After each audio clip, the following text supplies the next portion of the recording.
Le messieurs en question l'envoyé spécial. Aïe comme en Ouganda. Pourquoi Ouganda? Parce que nous sommes agressés par les rois, les Rwandais. Mais biso yoba parlementaire de bout Tolobakana Ouganda Zanaka. Il est pas si vivant. A comme na Ouganda parce que na bitumba oyo Ouganda pe azanakati. Na 2024 babimisaki 4 milliards d'or.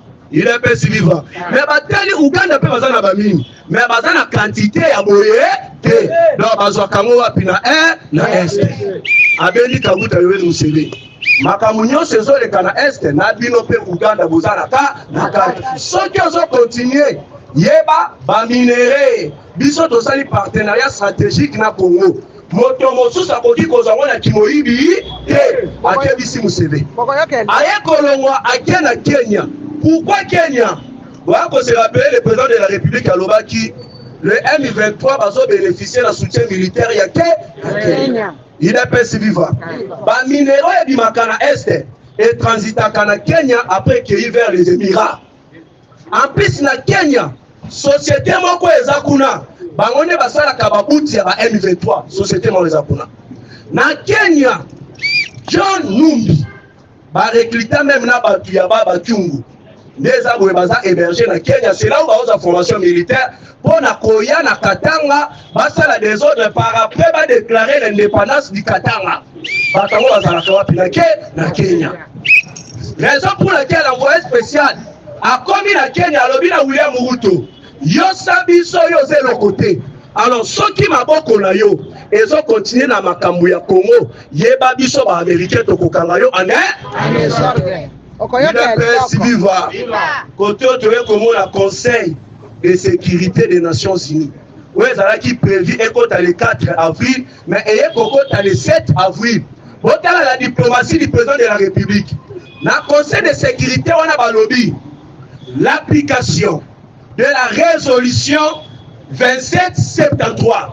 Oyo biso ba américain, to tient mon coloto na biso na kati. À part Oyo. Et donc, comme nous sommes comme ça, les malades M23, vous comprenez bien le mixage et brassage. Et ça fait qu'on a l'armée, la biso, et les Américains, biso, vous connaissez de la résolution application. Diplomate de carrière de temps. Il est pas si vivant. Na minute, on a solo banabino. Match eza ya kobaluka makambu ekomi bloqué pour la batu mususu. Un non pakistanais au baouté kokanga. Na minute oyo. Est-ce que vous avez question M23 va progresser? Vous savez pourquoi? Na lo bato la lo baté. Na pasate la pasate. Azante ki Abdul toleka. Biso to bandai kokufela ka bamboka ya Libanda.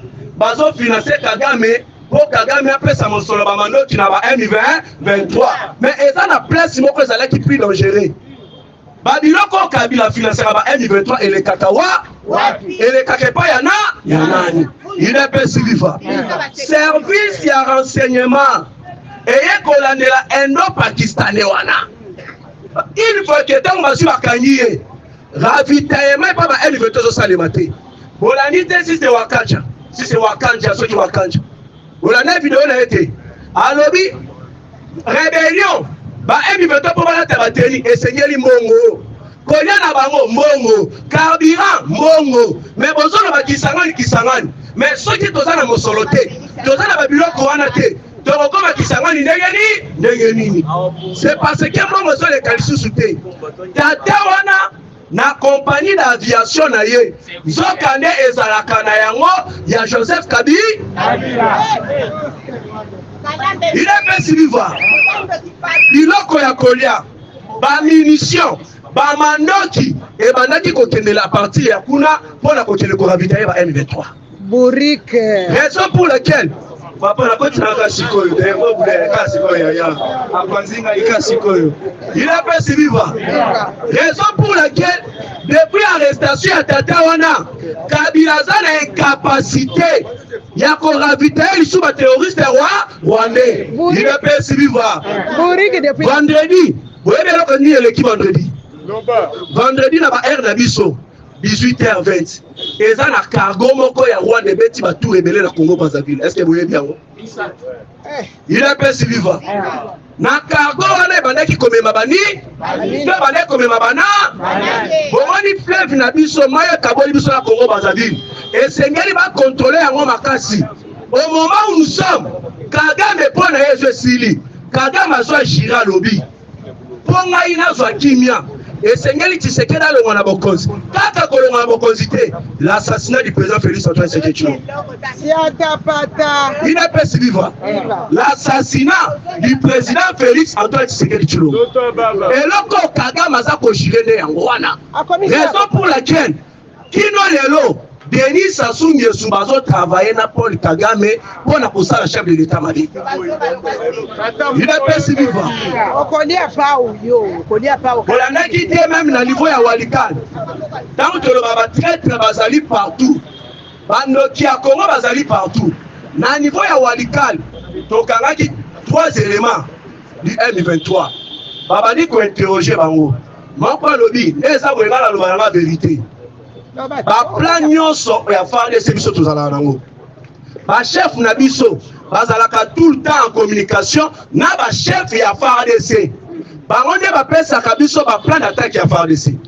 Raison pour laquelle FARDC azokende attaquer biso kotobwe tozate. Mais au moment na biso tobimeli bango na ndenge ya sima parce que tozwa ba plan na nyonso wana. Tobande ko jouer génie. Tolati teni ya FARDC pour te tromper ba wazalendo. Tolati ya bawazalendo pour te tromper FARDC. Alors ceux qui bitumbo ezo persister, c'est parce que ba traître ne mutu baza na kati ya armée bazo linga bitumba esi la tête na nzela na yango nde bazo yiba baza ko s'enrichir. Il est pas vivant. Là je comprends le monsieur en question au Mokonzamoka autaki nommé. C'est de la communauté Banyamoulé, Pacifique Massouz. Dans la nomination, à Sénaki Alobinena Zaboué, na travaillé na ngai na ba chef ba commandement te. So na bien travailler na bango na kokufa parce que na ba chef ba commandement, c'est là où ba pied ya Paul Kagame babandaka. Il est pas si vivant. Bomoni na Goma, Aner, DGM. Majorité bazali fruit ya brassage ya 2012. Il est pas si vivant. Donc, mon konzamoka atala na armée. Ba o bazali fruit ya mixage et brassage. Alongo la batouana. C'est là où espoir ya Paul Kagame bandaka. Il est pas si vivant. Fatime. On a dit ancien gouverneur ya Sankuru. Ake kosuka wapi? Naba M23 te. Donc, ce qui est totali. Bato Kabila bandai ko travailler na bango baza na bango batukaka ya Kagame. Il est pas si vivant. Allez à tout na bimia lobby ngai oyo nazalaki porte-parole de la majorité présidentielle na tango Joseph Kabila naaki ko quitter FCC PPRD. Pourquoi? Tango na oki chef de l'état lobby ko changer constitution. Le président de la République a raison parce que constitution oyo biso tozana Kabila toyebi que constitution oyo eza pona ba Congolais te. Dans na kati ya accord o eza protéger la constitution ezali koyeba ete na Barwandais nyonso baza na droit ya kozala nationalité congolaise. Barwandais nyonso baza na droit ya kopostuler kotia ba candidature na bango na présidence na députation na sénat bavote bango basala pena ba parti politique na bango na Congo eloko bana ba protéger la constitution. Alors tout na lobby jamais donc on continue la constitution au dit. D'ailleurs ndenge sabwe nazolo ba vérité il est pas si vivant. Alors chaque fin du mois Joseph Kabila abandaki kotinda 60 millions de dollars américains na Rwanda. Ce qui te calculé 60 millions de dollars américains wana fois 12 fois 18 ans na ye il a fait il y a 13 milliards de dollars où le Rwanda a bénéficié na 18 ans de Joseph Kabila. Il est pas si vivant. Vous avez Kindoki. Vous avez Kindoki. Donc, biso tozo luka ba hôpitaux. Banzela ezate. Ba école ezate. Mais le pouvoir de Joseph Kabila, Rwanda va bénéficier de 13 milliards de dollars américains. Il est pas si vivant. Mais pour la jeune Afrique, vous avez la vérité ezate. Il est pas si vivant. Vous avez le boko bokanga ba. petit frère ya Joseph Kabila Zoé Kabila alobi biso tokota na famille ya Musée en 1997 biso na famille ya Musée en 1997 eza kaka na kimukolo nde baloba na nga naloba ete kinaza congolais il est pas si vivant tant tolobaka na bino Joseph Kabila aza mopaya c'est un Rwandais ebele bandimaka te tala kaka mutu Hippolyte Kanambe Kazemere de mwana tonton Mutwale na Marceline Mukumbuku Bourrique depuis l'enfance. Il est pas si vivant. Viva. Zolo Banabino na minute oyo. Le président de la République na mesa na ye. Oyebi baliste banane eza kuna. Baliste ya bato nyonso ba collaboraka na ba M20 23. Tozo passer la série à l'arrestation. Même les députés aux hommes ce sont des députés, non des députés. Pourquoi dans le biango? Chef de l'État le baki. Nous sommes agressés, ça se fait partout. Dans le pays, c'est ça les marins. Réduire à train de vie, il y a une institution. Et ça les marques partout. Oui. Donc, nous avons réduire train de vie à une institution pour nous permettre aux militaires pour permettre aux miliciens à oui. Les députés on a biso ata $5 ya okata na simate. Si atapata. Dossier ya côté de la Sénat. Ça maloko na lobby. Basi makambo ya salaire ya batute. Alors mutu moko te ko ni mambo na esimbama. Il appelle si vivant. Chef de l'État soit à lobby. Ah. Bon ça va. Na instruire na premier ministre. Ouais, zali cas d'urgence. Baba ki sa mosolo na mongo ya ba militaire. Ba o baza na ba ligne de front. Mongo na bango ba primba ba ki sa po pesa ba bokasa osani ya kobundela mo ya kobundela mo na suka wana ngoto na nini ba député ba lobby premier ministre yo pesa biso explication sur mongo wana wa pesa ba ba militaire folie des impôts il est pesi viva aya kotali sa biso sur mongo wana wapi po ba ki sa ba militaire bozoma na wote keza kinoti à quoi bon donc continuer na parlement oyo et la ki sa position na yango et ça pour le Rwanda. Raison pour laquelle nous avons na parlement na batunabiso bazakuna même na Sénat il est pas si vivant tant que Kamere à cause de la présidence de l'Assemblée nationale oye barete nous devons le cas na étape de trahison il est pas si vivant les lois na wandi maka un jour que bambongo oyo bashole oyo balingaba mala posa ki bazala service à wana. Il est pas si vivant. Vous avez la tour du monde. Bakia we babaluki boy. Na tuna babenya ngo parti social. Bokena Uganda, bokena Rwanda, bokena Kenya. Mais pona nini bokena Burundi te. C'est-à-dire que Burundi na za biso. Mais bino bokena na pays za contre biso. Mais ça pour ça le kana na Burundi faut comme tuna. Mbongo oyo bali ko sana ngo batunia na bajango wapi. Kagame le muta financer bango. Bazola na hôtel de luxe tutu. Mbongo ya Paul Kagame. Mission na bango eza ya kobunda balongola ba sanction nyonso za ko peser sur Rwanda. Président bino bakisa papa. Nalo bino lo bate. Combattant, bouti ko na gouverneur militaire, colonel Luboya, azali awo. Alobi ba sango na ke bomo na ye. Ba yebisi bien. PCP contribution na yo na ba démarche autozo sala. Si atapata. Ba sozo meki ko pesa mbongo te to lumoro place aux la pouvoir. Alors bibo matabo kita. Bino ba banzambe na ngai te. Oui, mais pesa na combien ça veut pas permettre na zalao. Mais na ko pesa bino ata 100 francs. Banganga kisi. Mo te me la banganga nzambe oyo. Banganga kisi. Balaki sultani na pesa na ko pesa. Banganga kisi. Balaki sultani. Na se wana mpepelo sana.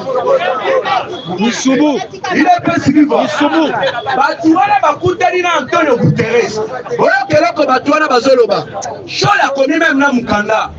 Alobi biso tozobunda pona kinezo entre les deux pays.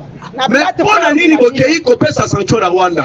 Biso tozosenga balongola sanction contre le Rwanda. Ceux qui bokotika sanction contre le Rwanda esengeli pe bapesa pena Congo sanction. Est-ce que mutu ezo sala? Il est pas suivant. Plateforme na bino eza monyato. Ali ngambo tokoboma ngo plateforme wa. Mais tant tozoloba awa batu wana bazali ba M23 en sultan. Oui. Normalement na ba propos ya mbongo retour na bango esekeli basala nini bakangama c'est tout à fait normal bakanga bango plateforme na tobanawa tozokende yango bazoyesa biso bakomio mpe ya moke bango bazoya ya minene bandeko na ngai yo mosusu tala bayesanga kominio ngo bokalamanga na mbongo natala boye bango bazomela ve nasenga te bapesanga te ave na lekisa kominio baboya ina mpe silivwa eske wana ezalaka mafe to ezalaka makila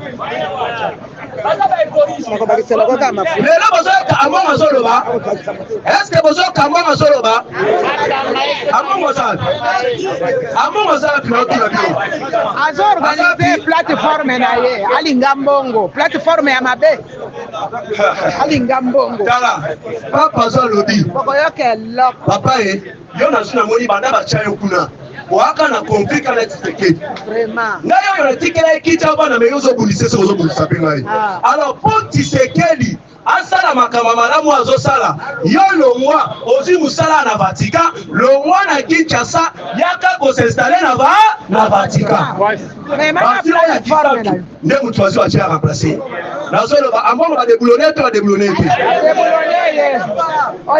aleri to aleri te bometela mokote olanda sika kote mama nazokata diplomate de carrière ine pesi bivwa nazokata awa concernant nano masisi centre situation sécuritaire à l'est le wazalendo bapenetraki na kati ya masisi centre là où église catholique moko ezalaka wana nazoloba bandeko na ngai 7 colonel RDF bazwi bakufi et plusieurs éléments rwandais du M23 bakataka moto te baka que leur âme repose en désordre na minute oyo tozali kovise oyebi place nini tovise Bukavu une fois totosisi na Bukavu tofrape wapi nago bananga eloko baosala babanti bake kosalisa maboko banki boyebi na babanki ebele balobi biso tokofongola te po bino boza bamiyibi boyiba biso bamboko na biso awa bake kosalisa maboko banki enanga c'est quoi animona komisa komi président azopanda ye mona bafie en plus toza pa bafilier aki olataka chemise ya faci beton nikolo chemise azolataka ya faci beton ina pesi daya bule azozoba biso ke biso nde tozozoba tokozobanana ina pesi voilà dossier ya Michel Kanimbu c'est là où nazokata ina pesi viva bomoni na niveau ya Lualaba naofongolela bino eloko moko na ba péage mbongo ebanda kokota na libenga ya leta te mbongo ba péage bato babanda kosala mafia kuna bazotonga ba immeuble ba makambo ebele na babongo ya ba péage ila pesi viva chef de l'état qui kofungola na miso alobi no ba biloko ya kimoyibi ya linge ezala te na nzela bambongo ya ba péage bambongo ya bamaka mosusu nde moto epermetaka basala ni basala banzela c'est ça bato sikoyo ya Katumbi bato ya Kabila na mutu sisi ya Michel Kanimbu babengaka ye Chechebele oyoka kombo Chechebele ile pesi bato nyonso bazosala na vision ya chef de l'état na Lualaba nazoloba na bino bato wana bakomi basible mpo na bango na minute eza na bitumba ya makasi bazobundisa madame Carole oyo bautaki kotia comme directrice du péage urbain na minute bazobundise pourquoi lokola yo ozo bloqué mbongo ekenda liso na bapoche ya bato ya biso te mbongo ekotaka na libenga ya leta po esala banzela alors yo tokotika yo te tokobundisa yo ina pesi viva naza kosenga na justice bato wana bazala so babeti eloko bakimi baki kobombama na Brazzaville babeti bakimi baki kobombama na Zambie nali kosenga arrestation na bango dans l'immédiat wana lobaka kaka boya déjà oyo bakanisa ya monde pesala babanti jour asuka nabetaki dossier ya Blaise Kilimalimba te naloba nini bazozala bambongo ya bamo ataki leki na ye mobali na nsima lelo bosi bomoni Blaise Kilimalimba azali est-ce Blaise Kilimalimba azali baoyo bazosala tracasserie je mets mama couper bomona bascénario na bango wana ekosila eza na DG ya Dernoflou oyo ezali direction non fiscale du Lualaba bamosolo mpe banda kobima kuna bandeko na ba oyo bomonaka kindoki bakenda kokuta bafictif batonda kuna na kati yoka bato ebele na bambongo ebimaka ekenda nango na baposhe ya bato moko mutu moko aza lokola na 50 tete Moi, je suis à la Maboronaï. DG Jean Chata a bloqué ma touana. Aujourd'hui, na loi babanzela ba makambo ebele ezali kusalema. Il est pas vivant. Oya bango même awa wanakini. Il faut basala ba contrôle na ba société belé ya l'État. Basala contrôle ali koloba na bino. Ezana ba Rwandais mosusu kino lelo. Bazana nanga mais bazonso mbongo so uta ezo kele kuna. Bafuta ka bango en état ba agent. Balancer contrôle batela na société ya l'État malam. Tozo lukabisika banani ba financer ba M23. Mais bambongo so le kaka biso ba bo tozo ebate. Ezo kele ko yede ba M23 na. Ba DG belé. Na lobby même na ba ministre belé. Batala bango malamu. A été taillé sur mesure par le VPN et le commissaire général qui n'ont promis en fonction égale que les officiers de leur province d'origine. C'est vrai. Au temps de la nomination de la police, il n'y a que 2 provinces. Il y a l'Est et il y a aussi l'Équateur. L'Est, les titulaires sont des Barrega et en dessous, ce sont des Équatoriens. C'est tout. Il a pas servi. Vive. On a passé mon tour à Bimi. Abimi la carte ça c'est bizarre. On dit ceci. À titre d'exemple, Léon Katanga, Lualaba et Congo central, dont tous les titulaires sont des Kivu et de la même tribu, Barega, et les adjoints chargés des opérations sont tous de l'Équateur. Ils peuvent se vivre. Pourquoi cette prise? Il y a que ministre, na commissaire général de la police, parce qu'il y a provenance il y a province, c'est pas bon, c'est pas bon. C'est pas ça au Québec, nationalisme. Dans la période où il y a période, il y a aussi le tribalisme. Période de période où il y a la ligne à non, période où il y a la moussala. C'est ça que moi j'aime. Il y a un vérité, mais je mourrai avec la vérité dans ma bouche. Et du coup, dans le but que, dans le il y a la poison, la poison de la banque, poison est belé. Souvent, il y a qui s'y commet pour la salle de l'ambouza. Aux appels mon bon à Bambouza. La vérité. Souvent, il y a bon sang, mais l'école a bon sang, moussika. Là, on a chapelleté. Là, si le tout de c'est Jésus-Christ de Nazareth, le roi. Amen. Il a besoin de vivre. Amen. Ce qui est dans la politique, le long. Tout c'est parce qu'il y a un homme.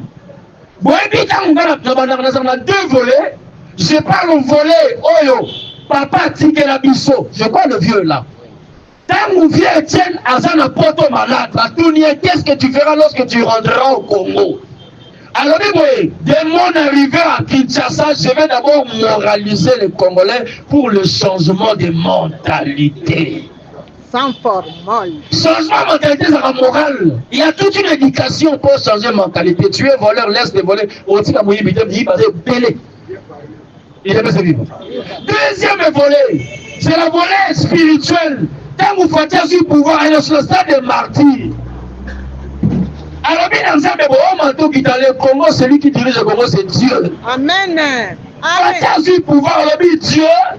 Toi, tu dois être au trône comme le président de la RDC. Moi, je suis ton serviteur.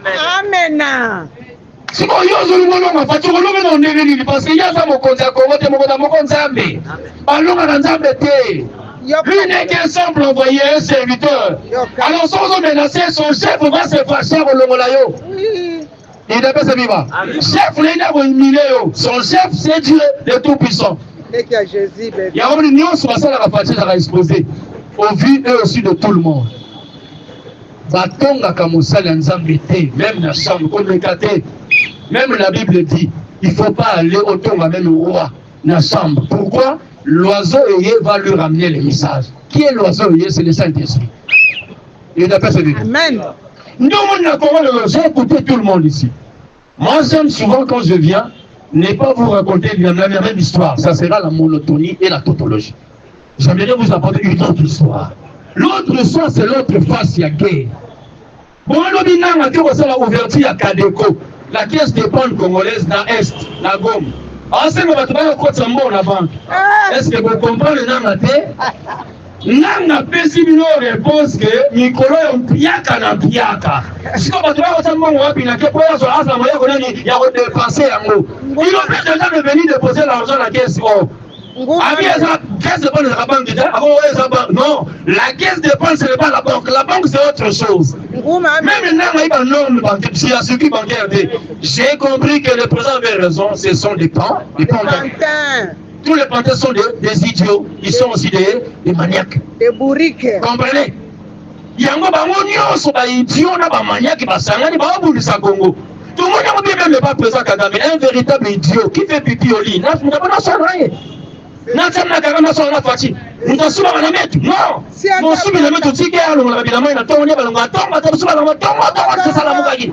À déplacer ou bien à suivre à tini qu'on a ma souvenir ba dire qu'on a changé coupé. C'est ça que Kagame veut faire. Il est à nous ça va dire à nous il y a mon souvenir la mettre tia du souvenir la wana. Na ya la place et puis ce qui est l'équipe balonga no kite. Balonga reta. YouTube Mapoya Masala chez Bilamba. Moment tout comme la politique à Congo, Yangoana. Le président Fachi a exposé tout le monde. En commençant même en Europe aujourd'hui, le président Macron, comment il parle? Parce qu'il y a une crise totale en France, en Belgique, partout en Europe. Oui, parce que l'Europe prépare une chose, elle va préparer la monnaie numérique. Donc, à billet de monnaie numérique. Monnaie numérique, faites attention, on te met une puce au corps. Donc, en auquel cas, on tient moi le boko. Et bien, on tient moi le boko, ça a besoin de l'eau. Et bien, on limite même les dépenses à billet en somme. Donc, on somme que billet on a tonga, somme on peut lire mille. Pourquoi? Ils veulent contrôler les hommes physiquement. Beaucoup se noter que la Bible avait parlé de 666. Ça sera une marque. Oh, billet on se ressemble par rapport à la marque. Ce qui marque les athées, les athées. Et ils veulent maintenant l'amener. Au Congo, ça n'arrivera jamais. Jamais du tout. Mais dis-moi, est-ce que vous voyez pourquoi papa quoi la tête à la table de la souffle? Papa yaka Congo, vous voyez papa le Congo? Ayaka na Congo, Anunisa Félix Likamouya, il y a nature transgenre. Fatani na Likamouya, moi c'est là, moi c'est mal. Yo. Ça donc ba sert ya couvent, ça va besoin na couvent là, tika biso na kimia. Ah aux pays ya ba transgenre. Il devait se vivre. Et le président avait refusé double travail. C'était le contrat où l'église catholique allait à Mongo, il y a 6 millions, il y a Nini, il y a Perenco. Mongo, il y a pétrole, il y a Bisso, Vatican, il y a Ophélie. Batou n'a pas passé la réponse. On a dit le secrétaire général du Vatican. Batou n'y a pas, je n'ai pas les dossiers. Mais pour ça, le dossier, comment vous prenez l'argent de la RDC? Mongo, on a dit ça, pétrole, le premier Vatican, le ligne nul. Et du coup, je vous dis une chose, pourquoi le Vatican a peur de la RDC? Faites attention. Oui, le soleil, Simon, il va ça attention, ça tellement attention. C'est le seul prophète qui a fait trembler aussi le blanc au monde. Le seul. Aujourd'hui, même le Vatican, il y a l'histoire de la RDC. Vatican, on a l'histoire de Busséali. L'histoire à Congo central, l'histoire à Équateur, l'histoire à la province de Nyos. Même sur les minéraux, que vous ne voulez pas, nous n'avons encore pas trouvé tous les minéraux qu'on a, nous savons même. Notre salaire est pété. Parce que même notre forêt, c'est une forêt vierge. Depuis que le monde est monde, depuis ma petite soirée, c'est dans le Congo la montée. Vous voyez que ma petite soirée, ça va y richesse. Parce que dans la fabrication, il y a ma rebelle. On peut créer encore même des énergies. Mais ça, on a depuis que le monde est monde, comment la montée. Maintenant, on va s'introduire. Je vous dis une histoire 2016. Moi, je...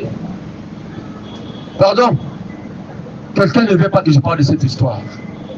Sans s'inventer. Je sais qu'à une époque, j'étais en Belgique. Je vis un blanc. À Outa, on a forêt équatoriale. À même la personne, araignée, moko, à tisser toile, né à Sika, n'est pas manière à tirer toile. Une araignée. N'est pas tisser toile, et ça, il faut l'araignée nyons. Vous savez que c'est blanc comme un riche. Il est devenu millionnaire par rapport à l'araignée, moko. Maintenant, si on retrouve 10 000 araignées, bien 100 000 araignées, combien sera la richesse au Congo? Un seul araignée qui n'a pas tort, n'est pas cette toile d'araignée à 10 milliards de millionnaires. Et maintenant, si on fait découvrir tous ces araignées dans la forêt équatoriale, cette forêt a des animaux qu'on va découvrir dans votre. Cette forêt peut aussi avoir des anacondes, les gros serpents, ça s'appelle la forêt. Cette forêt a des animaux, même les insectes, les tortues, mais quand on va redécrocher, c'est vierge. Le mot veut dire vierge. Hormis la forêt, notre environnement Il ne peut se vivre. Il y a un moment, la mission peut être basée, la clair, la mission, la vérité. Parce que l'environnement congolais, on a Pamba, et l'équipe monde entier. Parce que l'environnement européen, ils ont 14 et 17 000 milliards de dollars. Europe Mobimba, comme on a réussi. Si on est en Grande-Bretagne, Europe Mobimba, Belgique, Luxembourg, Norvège, Danemark, on a 17 000 milliards de dollars. Aussi, Amérique, on a Canada, Alaska, TNC, on a 14 000 milliards de dollars. RDC Yemoko, environnement 27 000 milliards de dollars. Donc RDC par rapport à l'environnement congolais, ça Congo. Il y a un moment qui présente à Burkina Faso, les jeunes militaires du Bolé. Les Congo peuvent nourrir 3 continents. Vraiment. Les Congo seuls peuvent nourrir 3 continents. En tant que dans la tête. Il est pas sérieux. Quand je vous dis ici, la vie, il n'a pas voyagé à la paix. On a un lac Nabiso. Oui. C'est lac qui a plus de 15 couches de poissons. 15 couches de poissons. Des couches de poissons. Les poissons meurent par rapport au vieillissement. Mais ça couvre à rue Moubanga, il a été à Koufi et à Matil Golamay. Si vous prenez le combattant, ça, on en parlera. Et je répète, je m'assume ici, je vais rabaisser ici. Je descends pour dire une chose. Ça, vous ne me priverez jamais ces mots. Jamais. Sauf que les gars, je m'en fous. On a des points à Vital Kamere. J'ai même à mettre toujours debout. J'ai dit à mon président, déjà, mais madame m'a promis aussi. C'est madame m'a dit qu'il y bien. Il y a bien, et il y a. N'a bien. Vital Kamere, que tu le veuilles ou pas, je te demande un combat dans le stade de Marty. Nanayo, ameni. Nalobi, attends, il y a été dans ma casse. Par exemple, on a passé la mine dans ma casse. On a repoussé dans ma casse. Son boy. Attends, on répond tout près de toi parce que tu veux parler du peuple. Nakat, ça peut être il y a aussi une salle. Salle du congrès, n'est-ce pas? Pour ça, c'est pour ça, tableau, on a Nganayo, Nakobé, Tayoti, Naoseke.